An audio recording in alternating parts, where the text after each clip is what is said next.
Disturb చేయదు. నేను ఒక విషయం చెప్తాను, బాగా ట్రోల్ అయ్యే అంశం. శాంతి ప్రసాద్ గారు అడిగారు. శాంతి ప్రసాద్ గారు, మీకు విషయం మీ దాకా వచ్చిందా కేఎస్ ప్రసాద్ గారి గురించి? ఏంటి సార్ అది? ఆయనకి నామినేటెడ్ పదవి ఇస్తున్నారట, ఎమ్మెల్సీ ఇవ్వబోతున్నారట. ట్రోల్ అవుతున్న అంశం నిజమా? ప్రసాద్ గారు అవునా కాదా? మీరు నిజమా కాదా? ట్రోల్ అవడం నిజమా కాదా? నేను అయ్యిందే చెప్పాను కదా. అది ఒక పార్టీని నమ్ముకొని ఎంతో చిత్తశుద్ధితో పనిచేస్తున్న ఎంతో మంది ఉంటారు. నేను జస్ట్ కాదు, ట్రోల్ నిజమా కాదా అసలు నాకు మళ్ళీ చెప్తాను, నాకు పార్టీతో ఎఫిలియేషన్ లేదు. సరే ఓకేనండి, అవన్నీ వదిలేండి. నాకు ఎవరెవరో ఇప్పుడు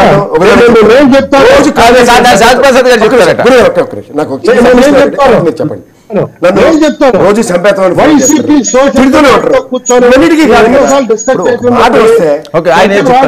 కూర్చొని డిస్కస్ చేసింది ఉంది.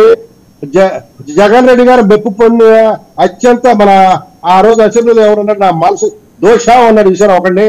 అట్లాగే మా కేఎస్ ప్రసాద్ దోషాడు మా జగన్ రెడ్డి. కాబట్టి